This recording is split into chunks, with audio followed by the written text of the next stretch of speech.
Hello, everyone. I'm going to give it a minute. I know you're connecting to audio.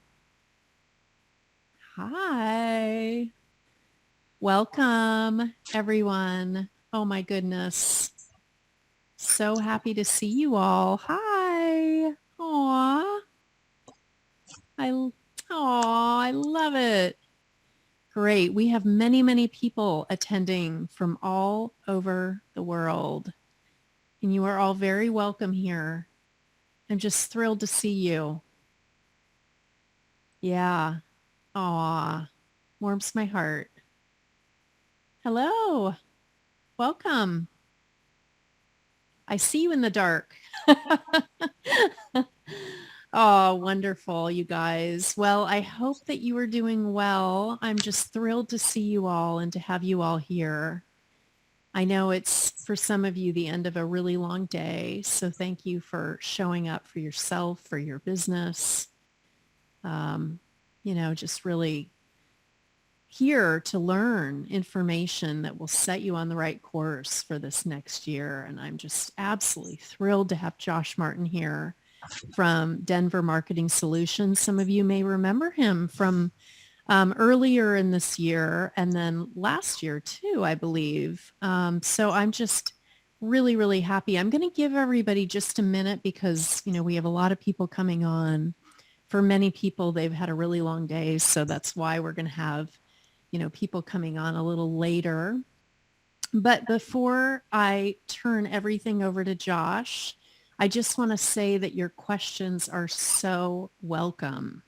And in fact, if you have a question that pops up, I really want to encourage you to write it in the chat because I want you to get it out of your head so that you can bring your whole brain to what Josh has to say, okay? So better to get it out of your head and onto the chat, and then we'll get to as many questions as we can at the very end.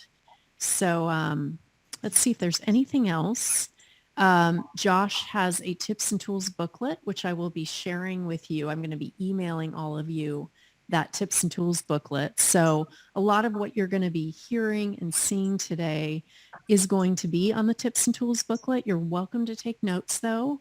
Sometimes if you're like me, I tend to remember things more easily if I'm taking notes in addition to listening, even if I have a tips and tools booklet coming at me, it's just nice to have that and it enables me to be able to retain. You may be like that too. There's going to be a webinar recording, which I will also be sending to you. So you'll be able to watch it a bunch of times. And I really encourage you to do that because Josh is really going to be sharing a lot of valuable information today. And I think the more you can, listen to it or see it again, the more you'll be able to retain it. And you're welcome to just put it on the background, while you're doing dishes or something, to just let it kind of permeate. I also want to say a very warm thank you to Heidi, who is tech support here. Hi, Heidi. Thank you, my dear. She is just the Zoom queen, and I bow before you. And she has set this up in a way to enable all of us to be able to just relax and for Josh to be able to teach fully and just bring all of himself and his knowledge to you so that Heidi's kind of behind the scenes taking care of things. If you have any tech issues during this webinar, please feel free to reach out to her. You can do that in the chat. She's a co-host. So that's Heidi, and she will be happy to help you. I am also there, and you can send your questions to me or Heidi, whoever you like. But I'm so happy that you all are here. And thank you, Josh, for showing up today. It means a lot. Happy to. It's my pleasure. Yeah. Okay, great. So I'm going to be off video. I'm still totally here present with you guys, just so you know. But I want for you to give your full attention to Josh. So I'm going to turn off my video. Heidi's going to go off video, and then Josh is going to be on the screen here. So enjoy the webinar, and I'll see you at the end. Wonderful, wonderful. And thank you so much, Kristen, for this opportunity today. I'm very excited to share with you how to create your pet business and social media marketing strategy for 2022. Today's webinar is presented by Denver Marketing Solutions. And over the next 60 minutes, you're going to become an expert in and have an understanding of why it's important for your business to be really authentically represented on social media, powerful and compelling content ideas, and some ideas of where you can get started with generating your own content, the most effective and up-to-date social media techniques, and we'll leave with some pro tips on how to develop your own 2020 analysis and strategies. Okay, you might not be an expert in the next hour, but you're going to at least know where to start. A little bit about me. I'm from New Jersey. I moved to Colorado in about 2007. I've been in digital marketing for 16 years. I'm a business owner and consultant. I love time with my family, football, camping, hiking, anything outdoors, and generally just learning new things. Certified Google Premier Partner. I'm a Bing accredited professional and a Google Grant recipient. We're going to cover these main sections here today. So setting social media goals, building an empowering buyer persona, what types of content to publish, how frequently you should post, and how to be consistent with those. Gain trust from prospective clients through content, how to assess what's working and what isn't, and then towards the end we'll have a section for questions and answers. Briefly though, Denver Marketing... I'm so sorry to interrupt you, Josh. Do you want to show your screen? Do you want to share the slides? I am so sorry. It's Pardon okay. me. Not a problem. Let's back up a wee bit. Okay, great. That would be helpful. One moment.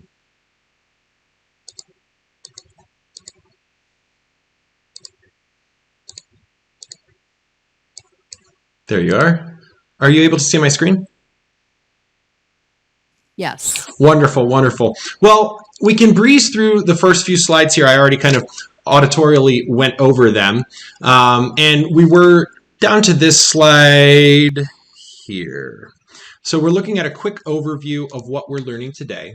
And we're going to look at what types of content to publish, how frequently you should post, and how to be consistent with those. And gaining trust from prospective clients through content. That's huge. Not just putting out content, but trustworthy content that they want to consume. And then how to review and assess what's working and what isn't for your company. And then towards the end, we'll have a brief questions and answers section. With that, though, briefly, don't want to make this salesy or anything like that, so we'll just get this right out of the way. Here at Denver Marketing Solutions, we'd like to extend an exclusive offer for participants of this course. We're pleased to offer a free video vignette production for people who attend this webinar, and that's a 15 or 6-second video that you can use on your social media posts or advertising. In addition to this, we're also offering a free market analysis. This document outlines where you stand in the digital market, what your competition's up to, and what they're currently investing in digital market. It'll also project what your results will be with a similar campaign type. Now, with that out of the way, let's get into learning. Setting up social media goals that make sense for your business. It sounds simple, but goals can really be hard to ascertain. For some people, it's strictly getting new clientele, phone calls, or form fills. For others, it's a little bit more soft of a conversion. Maybe they're looking to brand and branch out and get more people to know their name.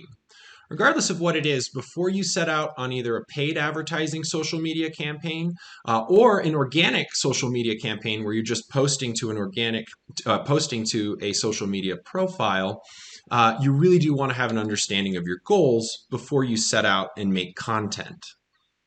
Now, these are some of the more common goals. This by no means is an exhaustive list. Every business is unique, and yours might have different goals. But oftentimes building trust and rapport with your audience is important, and social media is a great way to do that because it's a two-way communication. You can attract prospects into your marketing system and into your sales funnels. You can explore your prospects and what are their pain points and what kind of products and services could you offer to help address those pain points. Provide solutions to help them overcome objections, and deepen loyalty with your existing clientele, customers, etc.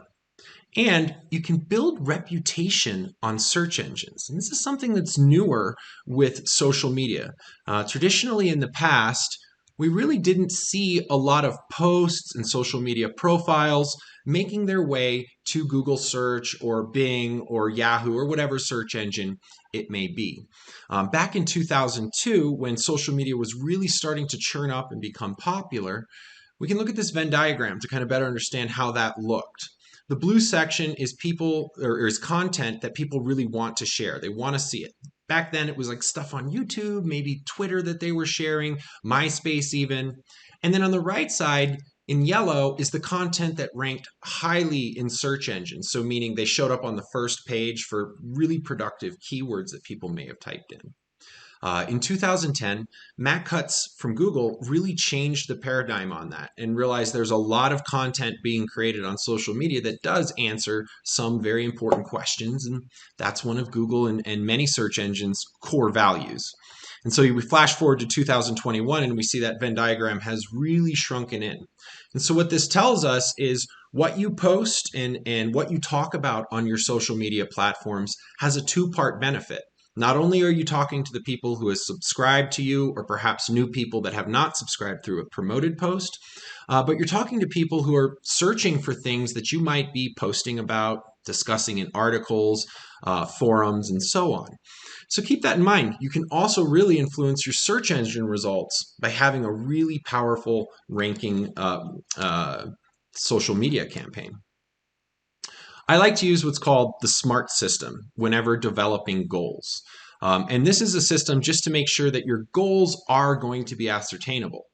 S starts with be specific. Be very specific with what your goals are for either your advertising campaign or your posting strategy.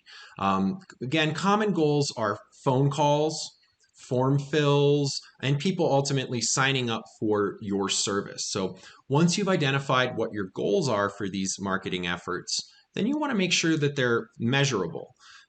When they're not measurable, you really can't tell what is or what isn't working about these social media efforts. And this is measured by something in the digital marketing community that we call a conversion. And that's really just fancy word for saying tracking that behavior. So tracking your phone calls, tracking your forms, and so on. So you understand where they came from and what marketing source derived them. And then make sure it's achievable. It's something that you can definitely do. For example, almost anybody could start a campaign and get 1,000 leads. Most definitely they could, but it might not be too realistic given your current resources, because that would be a very expensive campaign to get that many conversions that quickly. So oftentimes you can see how people kind of go back and forth between achievable and realistic. And sometimes they have to start all the way back at S once we hit the R portion of the SMART goal. Last, make sure it's timely. Make sure that it's something that you can fit into either your existing schedule, your content team schedule, and that the bandwidth is there. Sometimes in certain situations, it's better to not have a social media profile if it's not going to be maintained regularly and that the goals within it aren't being achieved timely. Now that we have a better understanding of kind of what the different goal types are and how it's very important to track and measure them, let's look at how to build a buyer persona for social media. And if needed, you're welcome to download a PDF version of the deck in that QR code. It's going to pop up a few times throughout today's conversation.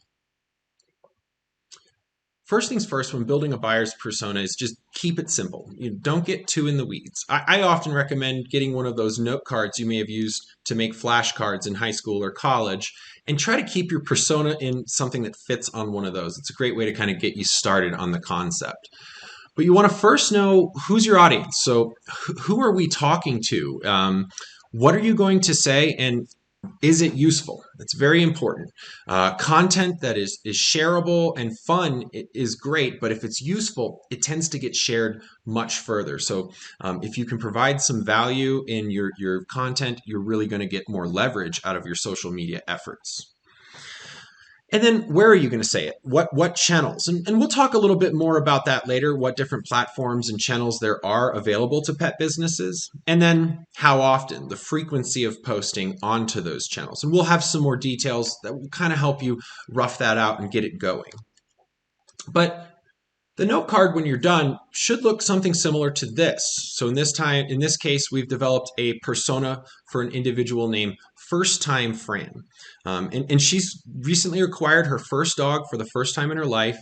She's lived with roommates and family her entire life, and Fran doesn't know where to begin with her dog's needs. And specifically walking and grooming, because she works a lot, she has begun to consider a dog walking and a grooming service to facilitate these needs. Due to her tight time constraints, Fran is using a lot of resources to collect as much information as possible. She's performing searches on Google and utilizing Twitter and Facebook to gather advice and information from family and friends. And so what we've done there is made a little thumbnail portrait, a sketch almost of what is our ideal client. And then you'll want to think about that thumbnail portrait a little bit and then develop some traits. So what kind of traits would this person have? In this case, they're urban dwellers, they're hip, they're cutting edge, they're fiscally sensible, risk takers, so on and so on. And you can see we've added these personality traits here. And what can be done with this is later down the line, especially in the paid advertising side of social media, you can use this to cut out people you may not necessarily have a high likelihood of signing up for your services or purchasing any products, and really get to the people that have the personality traits that you have found to be the best possible clientele. And don't just stop there. You definitely want to develop multiple personas. We often recommend anywhere from 3 to 5. Nobody fits into a box, but this will help to cast a wider net. So don't make your personas too low. You can also provide those, or too narrow rather. You can also provide those personas to your content writer or your marketing team, and they'll use those to develop targeting and content that speaks to that type of persona. Once you have your personas well understood and you have developed multiple, you want to understand what I call a PO, or paid, owned, and earned assets. So a paid asset is something like a paid search ad, or maybe you're promoting a video, maybe you're doing display image ads, or traditional advertising, radio, television, newsprint, things to that effect. You don't own paid media, and the only time your content shows in it is when you are paying.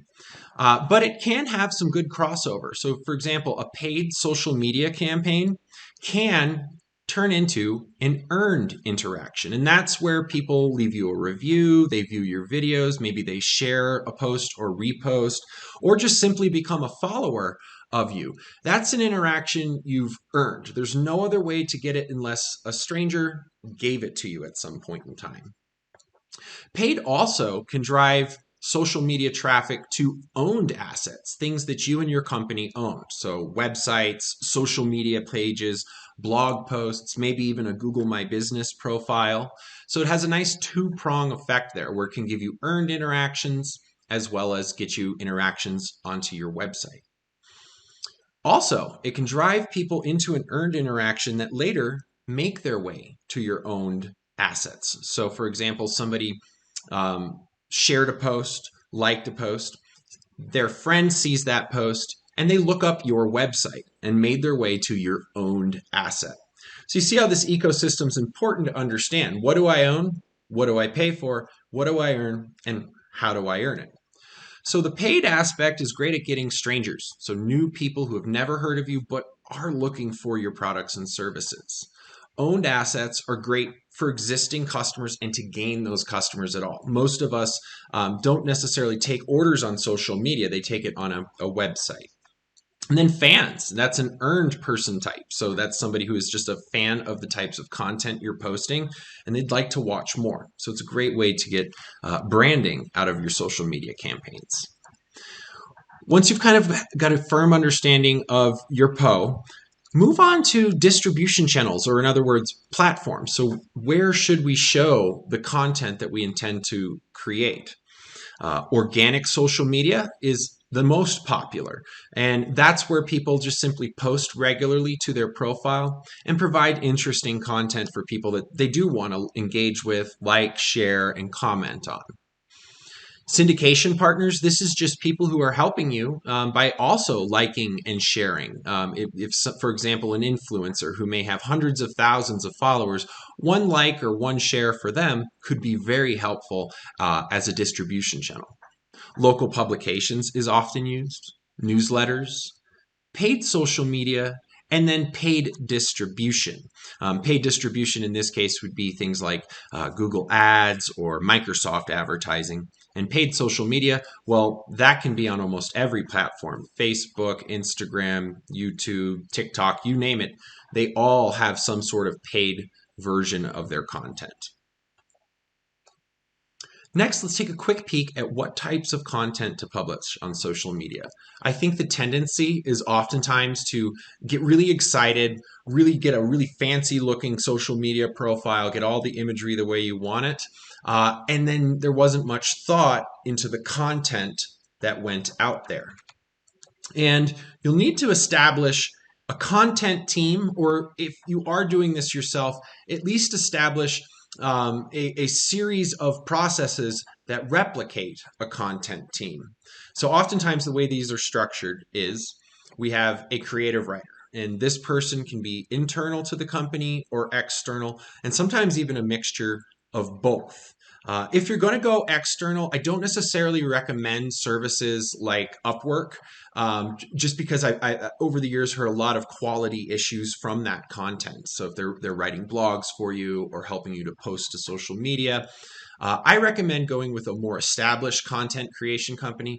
The types that came out of the magazine world tend to be the best. So they have 30 plus years experience in generating content that people would like to engage with.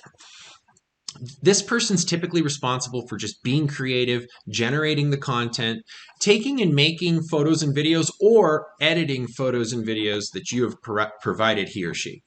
And then they participate in your brainstorming sessions to come up with new content ideas and make sure that things are being kept fresh on your social media accounts. Then we have our content owners, or subject matter experts, sometimes referred to as SMEs. These are usually either a regional manager of a brand, sometimes can be the company owner even, or a property manager or manager within a pet store. They're usually involved with approving and publishing the content that was created by the writer. They give feedback and get that feedback interpreted and changed into the content, and then facilitate team meetings. Next, we have the editor, and this is often the owner, marketing VP or marketing manager. And their job is to have a final edit on the content. So we have 3 eyes on it at all times.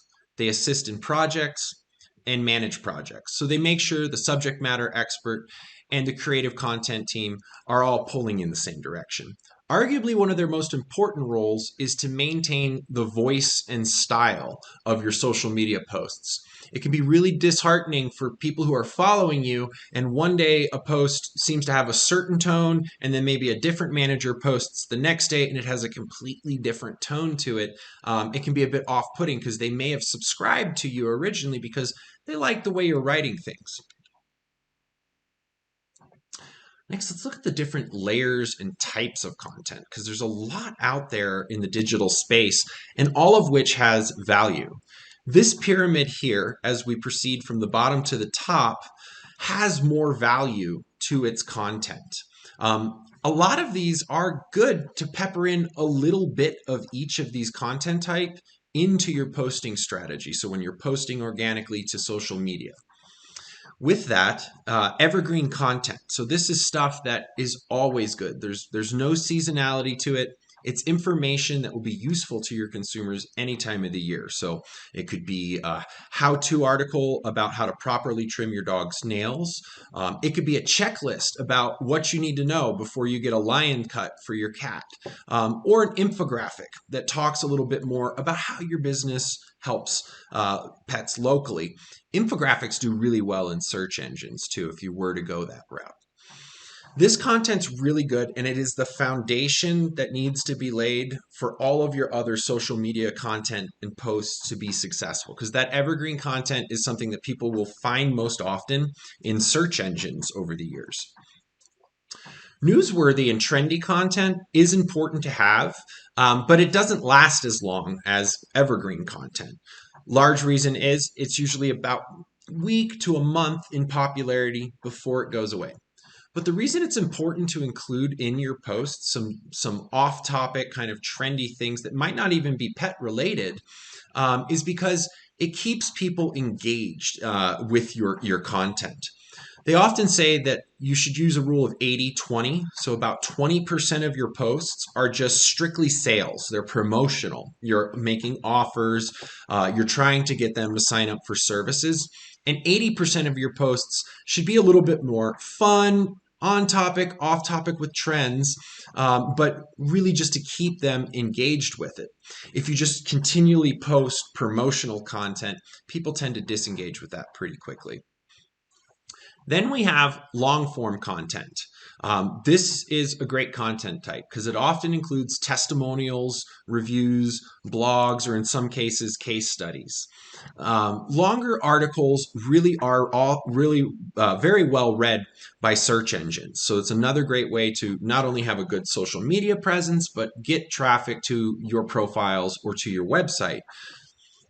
Long form content, usually you want a professional writer to put together because it can hinder your brand if there's a lot of typos and content errors within it. Last but not least, we have thought leadership. And so this is new articles, white papers, ebooks, or in the pet business space, what tends to work well too is e-brochures as well. Data-driven information. This is the pinnacle of the type of content. And unfortunately, it's the content we see least in social media because it takes a lot to get to. But if you work on these other three forms of content, before you know it, you'll be into that thought leadership space within your social media platforms, and your audience will respect you thusly. Next, how do you select the right top content? So now we know the different types of content, but what do we actually write about? What do we actually create? Well, some good stuff can be just ideas. If you have a good idea that's shareable and it solves a problem and it's tangible, that can be a lot of fun on social media. And again, this can just be related to your business or a little off topic, but still engaging and entertaining to the people. Value. So you want to provide value in your posts. Brochures, white papers, and e-booklets do a good job of that. Infographics provide people a lot of value in a way that they can read through quickly in a fun, palatable way. Newsletters and e-blasts with useful information is very valuable. And then, of course, social media updates, but regular social media updates.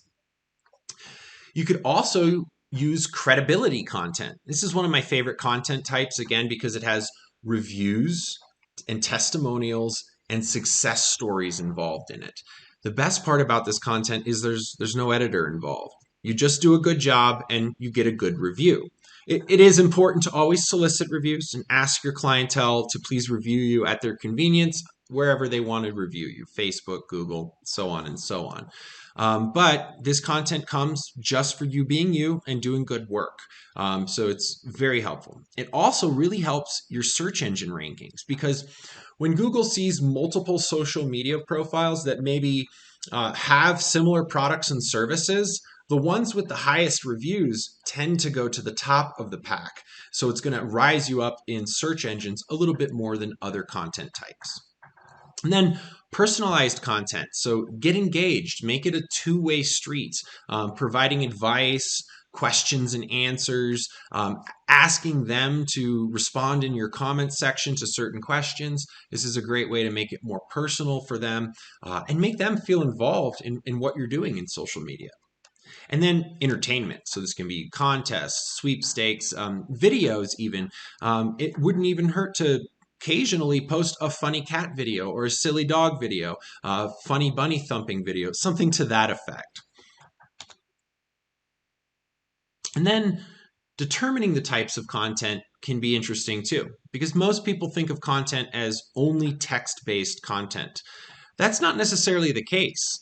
And I often recommend that you request from your clientele permission to take photos of their cute little fuzzy critters.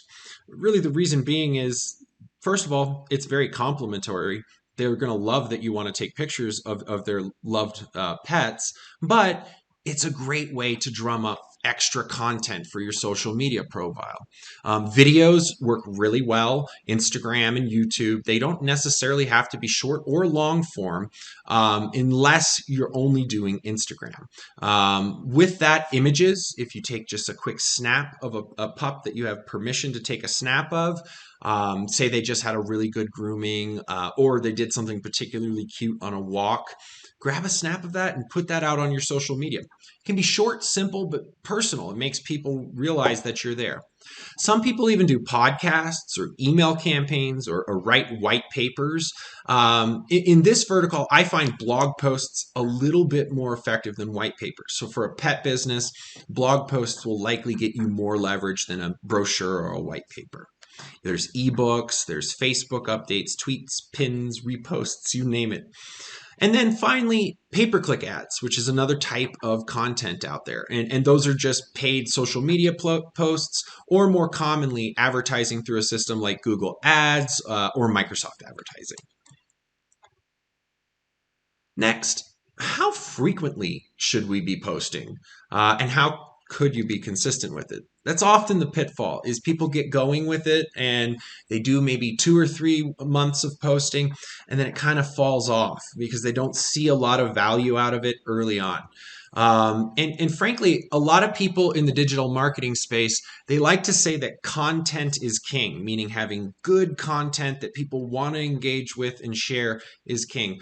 Well, I like to say if content's king, then consistency's queen, because it does take some time to build up your followers. It takes time for the search engines to see what you're up to and start putting listings in there of your content. So just stay with it. If you're going to set out on this road, it's important to be consistent and have quality. So to determine the schedule, you need to know, what are you going to publish? Did we decide videos, images, text, or a mixture of all of them? How often are you going to publish? Who will be responsible for researching, writing, designing, and approving and sharing? And if you're following that model we saw earlier with the content team, you should have a lot of that understood already. You don't necessarily need a content team for everything. If you're a small business owner who's doing it themselves, there are platforms out there that will help you to put together a posting schedule and a calendar for when you're going to post what. Hootsuite, Buffer, and Sprout Social are all good platforms. The most popular one right now is Hootsuite, but they all essentially do the same thing. They're going to help you to put out a calendar, decide what you're going to post, where you're going to post it, and when you're going to post it. And then you can automate that calendar. So you can sit down early in a month, sit down for 4 or 5 hours, really get that fleshed out. So it could be a good do-it-yourself resource. And even large marketing firms use platforms like this just to make sure you're getting your posts on time and when you expect them. So it's a good tool for you to use. Now, a sample frequency or a frequency sample can be seen here, and this is how often and frequent successful campaigns typically post to their social media profiles. Before I go over that, there is something to consider too, because this is something that people often run into when running through that SMART strategy we went into earlier. Now, this is the ideal frequency of posting, but it might not be the most realistic, especially if you're doing it yourself. So sometimes you might want to back it down a little bit because, again, if the audience gets used to you posting very consistently and then all of a sudden you're once a month, once a quarter, they tend to go away. They're not looking at what you're posting on social media or advertising on social media nearly as much. But social media updates are recommended daily. So whatever profiles you're doing, it would be great to have at least one post a day on that calendar. Website articles or blogs about 3 times per week. E-newsletters 2 times per month, or in other words, an email blast. Video is also recommended 2 times a month. And PR or press releases, where affordable, do help. I don't necessarily do it once a month. Perhaps you could do it once a quarter, but many campaigns find success with this model we see here. You could go a more simple route. You could just create your own editorial calendar.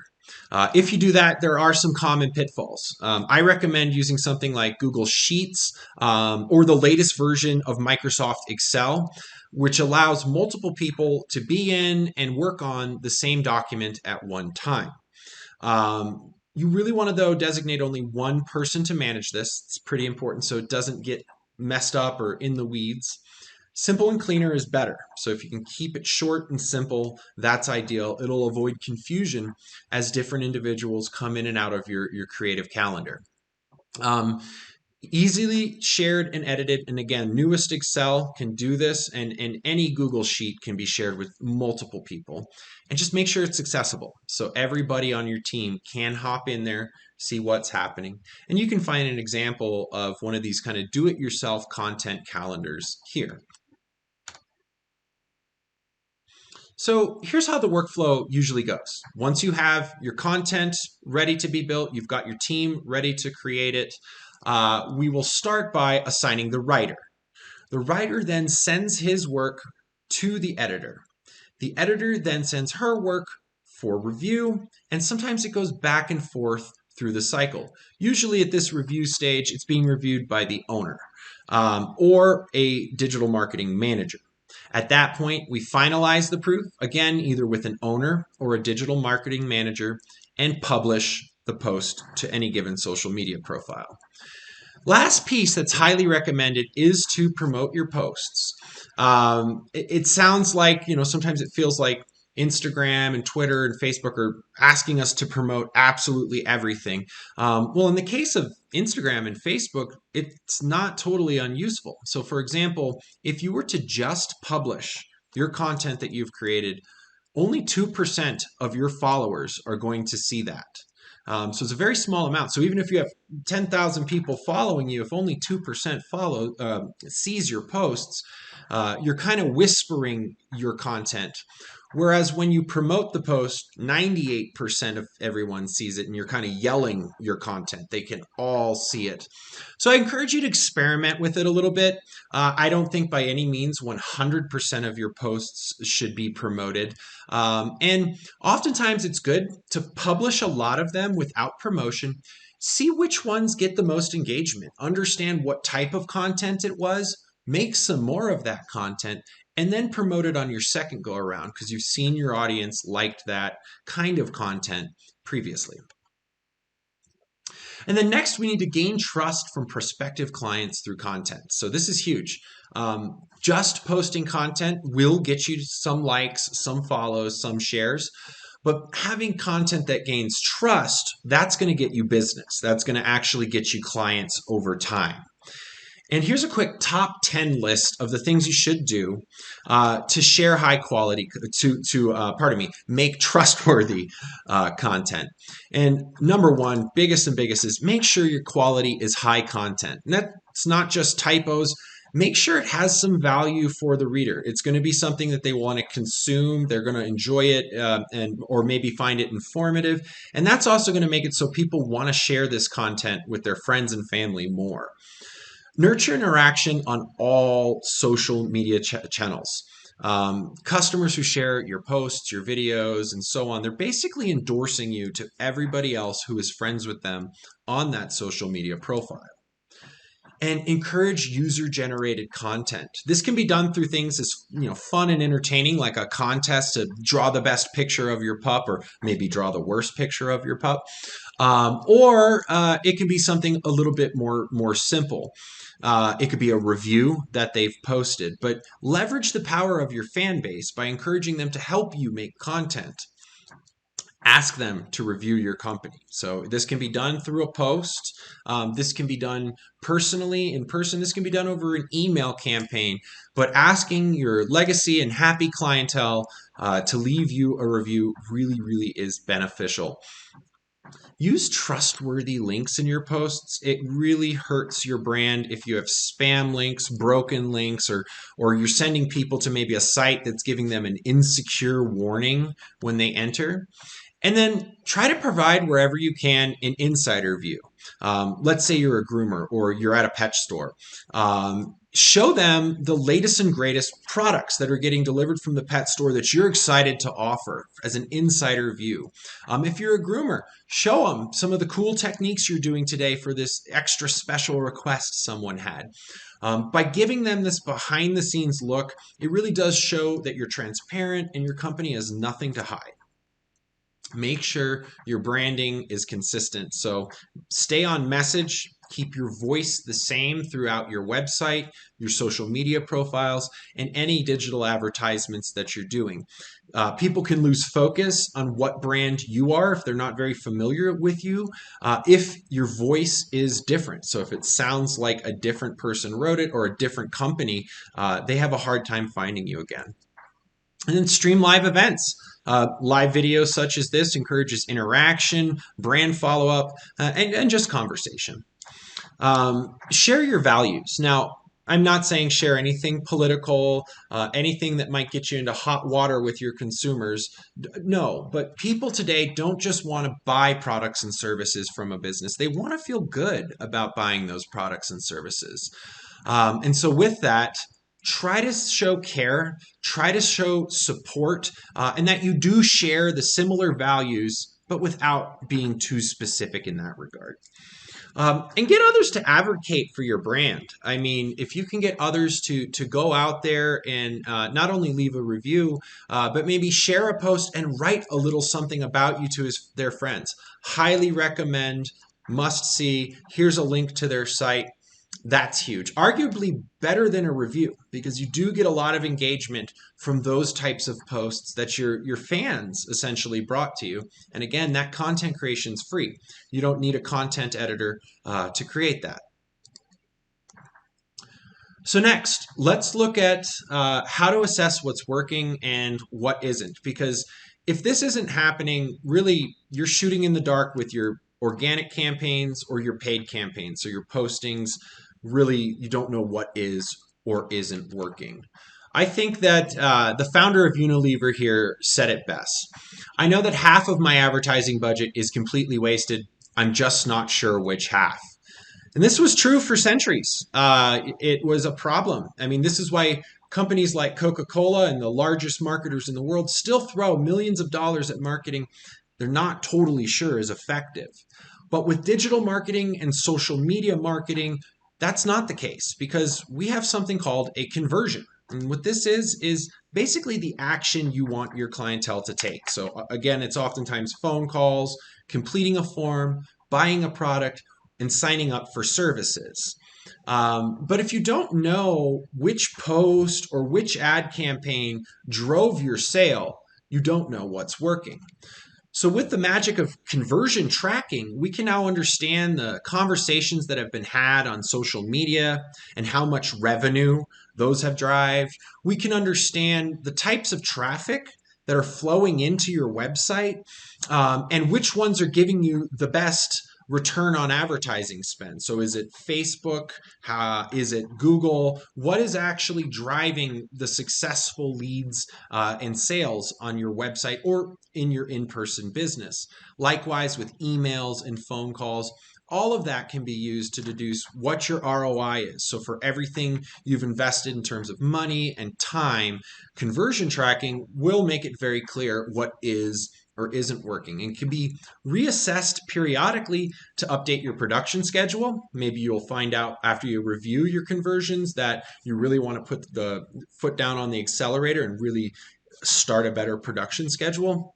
But all of this is aimed at getting the right eyes on your company. And with conversion tracking, this is a much easier task than it used to be. Well, I really want to thank everybody who joined us today and who was able to attend. And again, thanks again to Kristen. And I really appreciate your time. If you want to get a download of that e-booklet, you can scan that QR code. Again, though, we're going to follow up with an email that has a video of today's webinar, the e-booklet as well, and a copy of the deck we just looked at. The e-booklet's going to have a lot of useful information in here in terms of how to understand what your campaigns are doing after the fact. Once you read through this, it's going to give you a step-by-step in how to perform a comprehensive audit of your social media efforts. You will need to have conversions in place before this is useful, but I highly recommend having a review of that after today's webinar. Thank you so much for your time, and I'd love to take some questions. All right. Hello, everyone. Hi. Thanks so much for being a part of the webinar. Thank you, Josh, for all these this great information. So I have a question from Elizabeth. She said this seems to be perhaps directed to large companies. How are solo business owners supposed to do all this in addition to everything else they do, the actual pet sitting, dog walking, invoicing, etc.? Yes, and that's a really good point. I think tools like Hootsuite, Buffer, and Sprout can really help to make it so you don't need that three-person team that we looked at there. With that, I would say if it's a smaller business, just reduce your posting schedule. Make it something that's manageable and realistic for your current schedule. As you grow, maybe you'll find that you will want to have somebody else manage it because you find success from your social media efforts.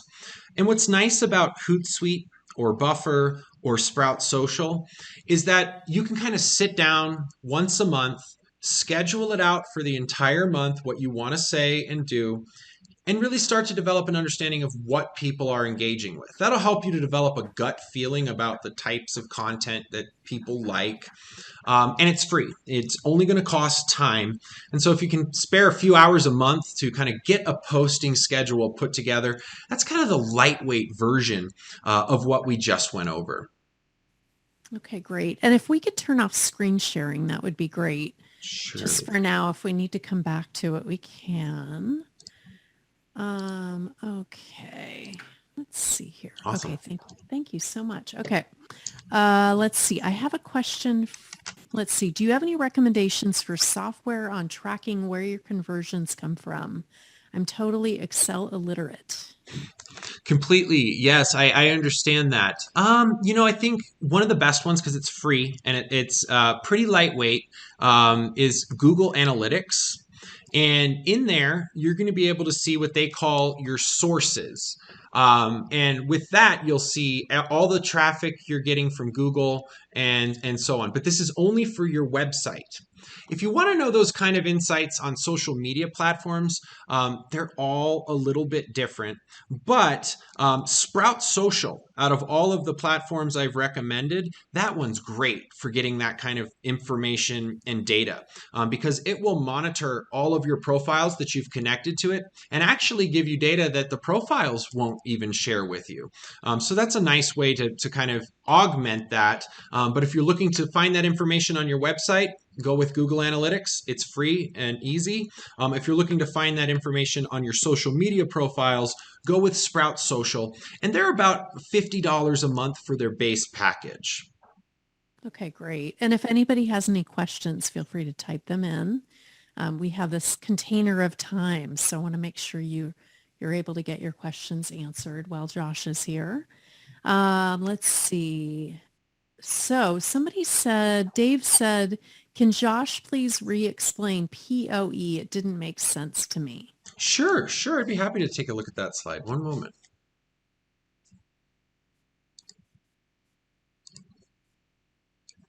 And so with Poe, it's kind of like the ecosystem that most social media campaigns experience. And it's paid, owned, and earned assets. So paid assets are advertising. So that's not necessarily what a small business would do in that case. Paid advertising can be in Facebook, Google, social media, lots of things. It's everywhere on the internet that you can see. Oftentimes, this is an asset you don't own. You can't necessarily control it 100%.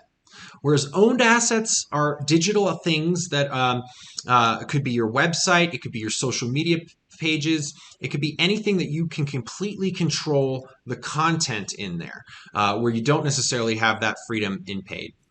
And then you have earned assets. These are things that your fans and your customers have provided you. So they're reviews, views, reposts, and shares. Between these three things, a lot of people flow between that content type. So oftentimes, let's say they started out on your website. Sometimes they may make it over to your social media platforms. Maybe they found you on a social media platform. Sometimes they'll make it to your website and other owned assets. Paid kind of lives out on its own because it's advertising, but it can drive traffic to both types, so owned and earned. It's an interesting ecosystem, and it can sometimes be hard to articulate, but you can almost think of it, instead of with these three circles, as like a recycling symbol. If you've ever seen it, it has three arrows going in and out of each other. So if properly put together, paid will flow people into owned and through earned, and then back through the cycle again and again. So it's a little bit nebulous to articulate, and I'm more than happy to follow up with that at a later time too, with maybe a different set of slides. Okay, great. And then let me see. Give me 1 second, you guys. I'm just going through all the questions. Meredith said, of all the options you've mentioned, which are the 3 top successful options? It's a good question, and it does depend from business to business. If it's self-managed, if you're doing it yourself, I'd say Facebook. It's pretty intuitive.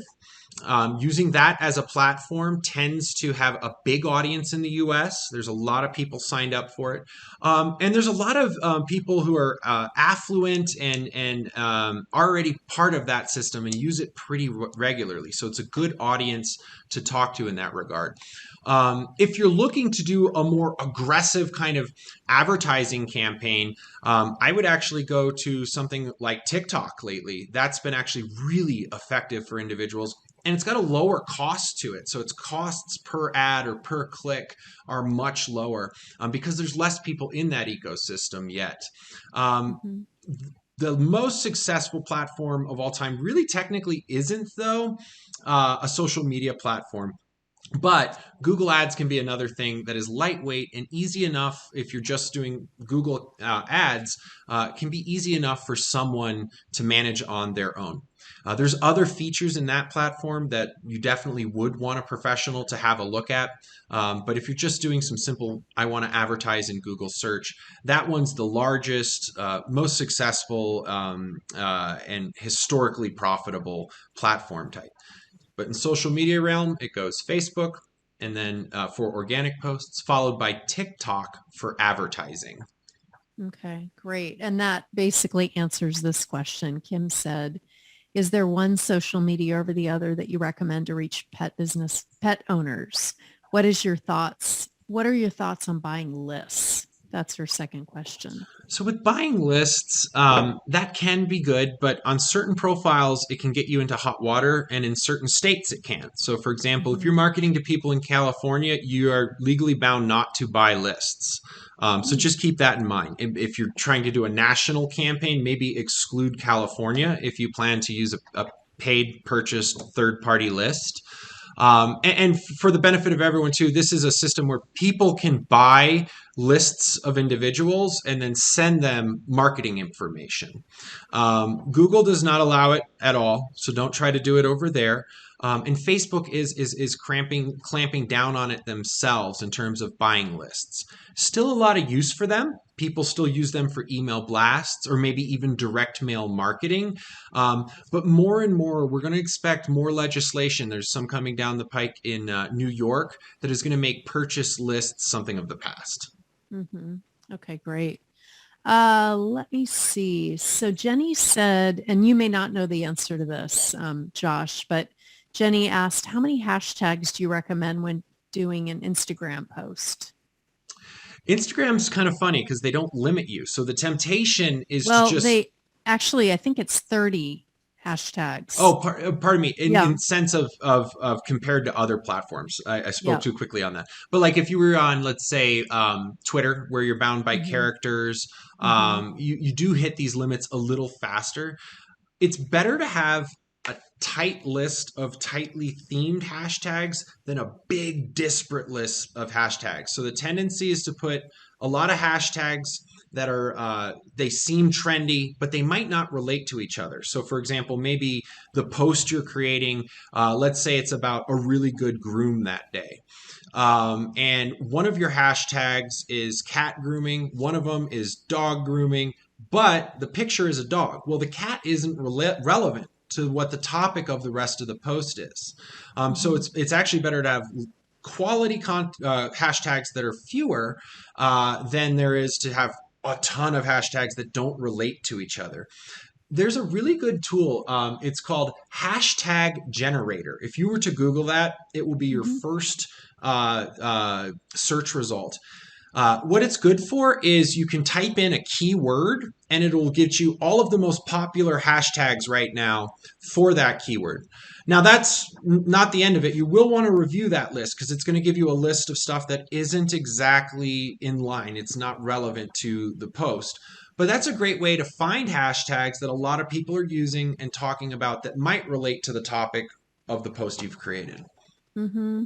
And also, it's really important to be thinking about your clients when you're coming up with hashtags. So, for example, if you're a dog walker in San Francisco, you may want to have a hashtag like San Francisco dogs, San Francisco labs, or just be thinking along those lines of the big cities that you cover and what pet owners might be either putting in their own hashtags or might click on hashtags. So that's a way to kind of get in to the pet owners is through the back door with the hashtags that are, related to animals, whatever kind of animals you care for or train or whatever kind of pet business you have, as well as the cities that you cover.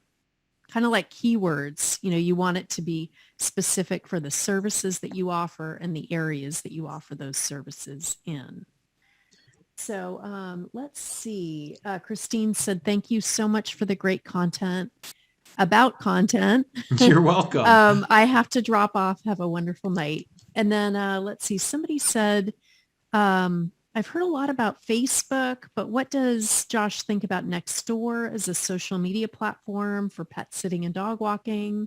Are paid ads on Nextdoor worth it? What's the best way to use it? Do you know anything about Nextdoor? So I've used it very infrequently, not so much as a marketing platform. They're kind of newer because they didn't monetize as quick as some of the other social networks.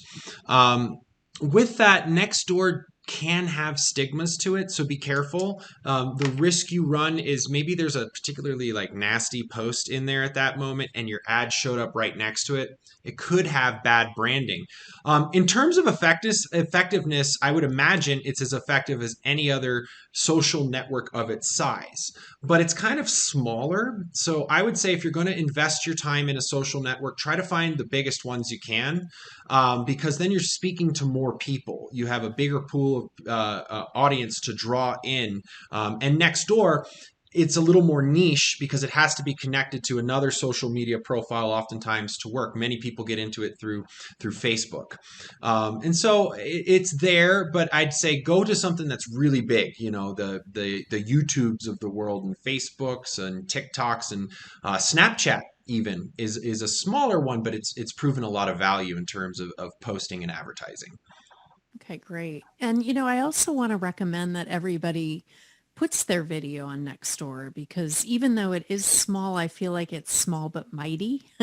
Like I've really witnessed a lot of my coaching clients gain a lot of clients from Nextdoor simply by their clients posting about their businesses or them putting their business on Nextdoor and then getting recommendations for their business. So I do think kind of casting the net wide when it comes to marketing is a really good idea. So um, that's all the questions we have, but I want to make sure we answer any and all questions you have. If you want to ask Josh a question directly or even ask me a question directly, you're welcome to do that. You can raise your hand by going to the reactions button and it says raise hand. I will call on you.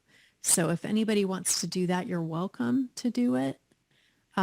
This is a great opportunity. You've got Josh, who is a social media expert. I really want to encourage you if you have any kind of questions I'm also happy to answer any questions. If you're struggling in your business right now, we can talk about that a little bit. We've got a little time left. So, and if not, we'll end it. But I just want to open open the floor if anybody wants to jump in.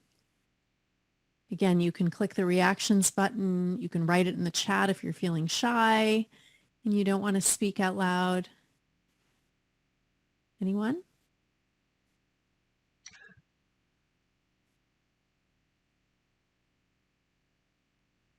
Somebody just entered the waiting room. Got a lot of people who arrived late. Oh, and Janet said, great webinar. Thank you, Josh. Thank you. I appreciate that, and you're Thank more you, than Janet. welcome. Yeah, I appreciate that. And Tina Rose just arrived. You'll be able to get the recording, Tina. Looks like we're about to end, but I just want to, before we close here, I want to make sure that you all have an opportunity. If you feel shy, just go ahead and type it in. Any questions, comments? No? Anybody kind of struggling in their business right now? Do you want a quick little mini coaching session? You're welcome to get that from me right in this moment. If you have a pet business related question, I'm happy to answer it. Yeah, so Dave said in the email, will we also have Josh's business info? Absolutely. Yeah, I'll be sending the tips and tools booklet. It's in there. And I'll also be including his special offer, which has his information as well. So yeah, feel free to reach out to him directly about that. Okay, everyone. Oh, Ashley. Hi. Go ahead and unmute, my dear. Hi. Thanks for diving in. Yeah, thank you for doing this. I really appreciate it. Oh, happy to. I am kind of wondering, are there any subjects that you can talk about specifically that we should stay away from as pet sitters?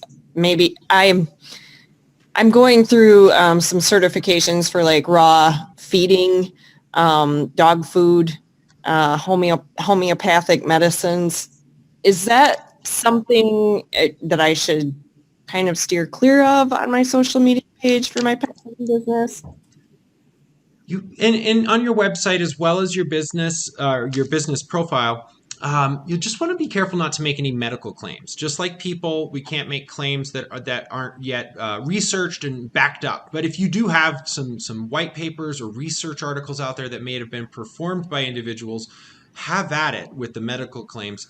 That can get you in some trouble with Facebook. They can sometimes suspend accounts for that. And with Google and Bing, sometimes they'll reduce where you are in the ranking, so put you lower because they're not sure, they can't verify that information. So yeah, if that would be something I'd stay away from in that regard.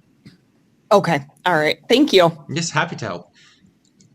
Okay, so Elizabeth, did you want to have a little mini coaching session? Are you feeling like you need that? I don't want to put you on the spot, so no pressure.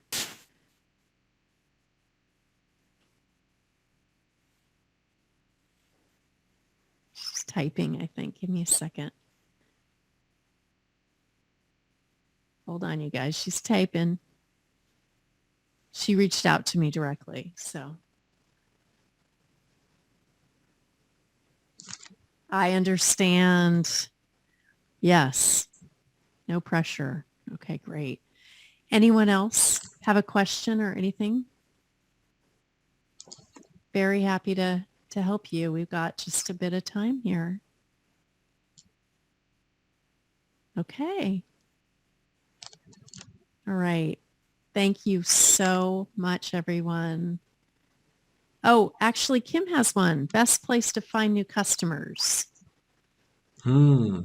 That's a great question. And again, business to businesses are all a little different. You know, if you're looking for new clients or if you're looking to sell products, you know, it's definitely changes things. This is mostly service-based pet businesses here. So So in that case, I would point you to the two biggest advertisers, so Facebook or Google. Mhm. Those two really have some tools about them that can understand who you're talking to, so get a good understanding of the traits they have, the interests they have, maybe some of the behaviors they've been doing on Google or Facebook. Maybe they've been shopping around for your services, but have not yet found you. So those two have really good tools for new client acquisition because they know a lot about the people who use their services. Okay, great. Yeah. So Kim said she teaches pet first aid. So that's similar. It's a service space. Yes. Yeah.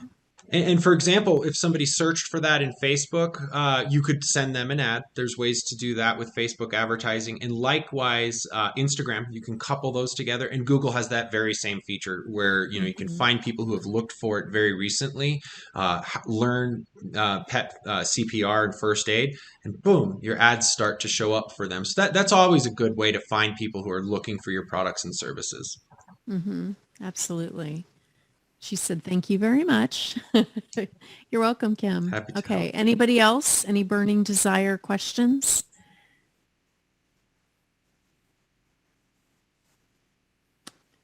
Give you guys just a minute here.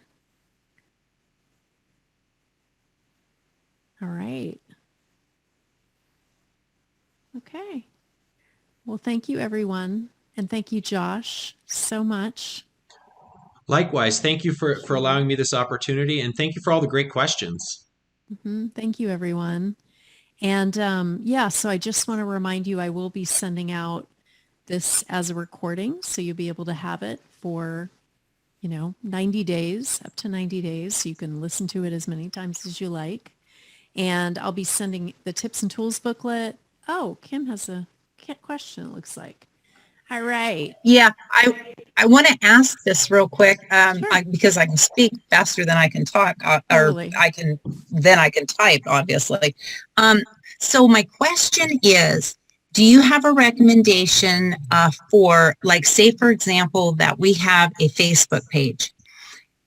We can have a personal page or a business page. Do you have a recommendation for one or the other, and why? So great question. And I definitely would go with the business page versus personal page. There's a lot of bells and whistles that come along with the business page, and one of which is yes, you can advertise that a little bit more easily, and it does have more features in those advertising types. But a business page will also give you analytics, or in other words, metrics or conversion data. So with that, you can set up some things that allow you to kind of track how people engaged with your profile, or even how they've left your profile and what they did on your website. So that's probably the biggest benefit of using a business account, is it's just beefed up data and analytics, and you have a better understanding of what your posts are doing. Probably the biggest benefit of a business account is it does have a posting calendar in there. So it can only be used for Facebook, but it allows you to schedule posts ahead of time. So you can kind of do that thing I described where you sit down for an hour or two each month, schedule them all out, whereas the personal profile doesn't have that feature. So those would be fans instead of followers then? Or Essentially, yes. I believe they still call them followers, but they would be fans of some sort. gotcha. Okay. Yeah. And I know, are you done, Kim? Any other questions? No, I think I'm done now. Thank Okay, you. great. No Thank you. pressure. Okay, great. Thank you for that question. So I know Ashley has another question, but she's not here right now. So Janet says, does advertising on Facebook and Google also work for a business servicing other businesses? Can I find business clients on either or both platforms? So Janet's business services other business owners. She's business to business. Mm-hmm. So And with that, I'd say yes and no. Google definitely does have a lot of good business to business or B2B ad types, but they're not the easiest to set up. With that, you would want some help in that regard. But they have what's called remarketing and display campaigns These are great for business to business because these are the types of ads that just kind of appear when you didn't expect it, but you were looking for that service or product. Um, it allows you to cast a huge net at a low cost per click. So your ad dollars go very, very far there. I wouldn't recommend you try to do business to business client acquisition in Google search. That's a little bit more risky and tends to waste some money. On the Facebook side of things, it does to some degree depend. Oftentimes, though, if you're reaching out to other business profiles and soliciting them either through advertisements or directly on Facebook, that can sometimes come through as white noise, almost like spam in your inbox, depending on who's getting that. Oftentimes, people find more success for a business to business company in LinkedIn, where you can target them based off of the industry they're in, the type of company they work in, and that kind of information. Great. Okay, good. Gianna, if you have any other questions about that, feel free to type it in. And then Ashley had another question. Do you want to unmute, Ashley? Thanks, Kristen. Sure. This is actually directed more towards you and your experiences. I have a couple of very unruly Labrador Retriever puppies, and I'm trying very hard to find a polite way to explain to their mother that this needs to get handled. Yeah. I've had one of them hit me in the face twice now, Oh. bust my lip, and slice my forehead with a tooth. Oh no. Yeah. And I love them. I love their mom, but I don't know, like I've told her, but I don't know what else how I can present this, because this is getting, I mean, they've knocked down her mom. I think she knows, but when I've tried to Yeah. give her some different tips, she has a reason for not being able to hold them back. For instance, not putting them in Yeah. another room when I arrive so that we can try to do our introductions a little bit more slowly Yeah. when they've calmed down. Mm-hmm. So let me ask you this. Are you a dog trainer or a dog walker or both? Well, I do a limited amount of obedience. I don't have like a certification or anything. It's basically experience from my own pets, and a friend who was a trainer for a long period of time has given me some tips. Mm-hmm. So I usually just do a little bit of basic leash training Mm-hmm. and like sit down, stay. Yep. Yeah. Um, So what I would recommend is, sometimes the polite route doesn't quite work with clients. And what does work is really being direct. So, kind of the no BS way to get needs met is sometimes appropriate. And this would be one of those instances. Okay. Because you're getting hurt, her mom is getting hurt. People, the dogs aren't going to be living their best life if nobody wants to be around them. So what I would recommend doing is actually finding a great trainer in your area, one that just has a ton of great Yelp reviews, that is highly revered and very skillful at working with really challenging puppies, not older dogs, really like puppies are a whole other breed entirely, right? I mean, especially labs, they can just be like all over the place and very mouthy, and there's just a lot going on with Labradors. So, and she's got two, is that what you said? Yes, they're both puppies, both the same age. He's coming along very nicely. The other one, I think she's actually got a little bit of terrier in her as well. Okay. Yeah, that'll be the feisty kind of, intense and bullheaded. A lot of terriers are very stubborn. And she's the one that overwhelms me quite a bit. Yeah. And so I would just be at first I would find a great trainer that you can refer this client to. And I would just be really straight with her and just say, I really care about your dogs. I really value you as a client. However, if nothing changes, I won't be able to continue because I'm getting hurt. And So here's the game plan that I'm proposing.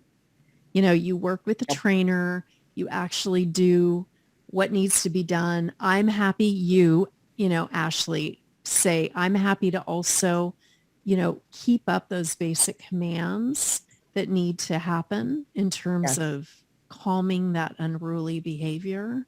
But, now is the time while they're puppies. If you don't do it now, it's going to be hell on wheels with these dogs. It's not going to be pretty because you get, an 80-pound or even 50-pound, dog who's crazy.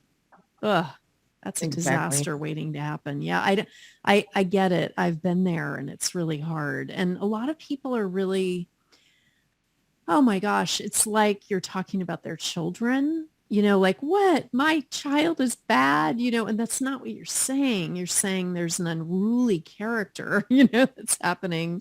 This personality trait is coming out, but now is the time to curb it. Okay. And so I would be really frank with her because really what's going to happen is you're going to leave.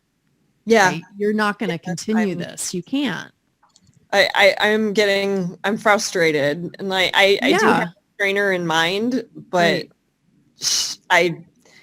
I'm gonna have to do what you said. I'm just gonna have to be very direct with her and that's right. let her know this is where I stand. And Yep. And I would contact the trainer just to make sure that they're willing to take on these dogs and that they have the space and all of that. Just set your client and you up for success by doing some of the prep work and then having the conversation. And I wouldn't do it by email because things get really misconstrued. As easy as it would be to kind of hide behind email, always with difficult conversations, have them in conversation. Yes. Not hiding behind email. So, I would have the conversation on the phone or maybe in person when you see her next, as awkward as that might be, then you can really see her body language, have, a true conversation with her about these dogs. Yeah. And I would do it very soon. Like by the end of this week would be my guidance and again, just like, do it sooner rather than later. You'll feel freer. And, and I would be looking at if she doesn't make changes when you're going to let this client go, like, maybe by the end of the year, because you don't want to go into the new year not having this at least on track to be resolved. Yes. Yep. I agree. Yeah, you're going to be bruised and battered. Yeah, I'm there. I know. I can't believe what I've taken so far. I know. Yeah. So being direct and honest will be your best friend in this situation. Yeah. And if she doesn't like it, that's her problem. Right. Yeah. It's not personal. It's business. Yep. Yeah. Yep, you're absolutely right. Yeah. And I sure appreciate that. I really needed someone to help me out and say that to me, that's been in the business. Cause I'm not sure how to go forward. And I feel really bad. Like you said, I feel like I'm telling her kids are naughty and I don't want to do that, and she may take it like that, but that's her problem. I mean, other people are going to be experiencing these dogs. Yes. And it could be really dangerous. Older people could get hurt, really hurt. That's what I'm afraid for her parents, that somebody's going to get knocked down and it's not going to be pretty. No, it's not. Yeah. Okay. Thank you for bringing this up. Yeah. All right, everybody. Thank you so much. Thank you so much, Heidi, for being our tech angel today. I appreciate you. I don't see you, but I know you're there. There you are. Thank you so much. Yeah. And I will be sending everybody an email. So keep a lookout for that tonight. And I hope you have a wonderful holiday, everybody. Take care. Bye. Thanks, Josh. Oh, happy to. You. My pleasure. Take care. Okay. Bye. Bye.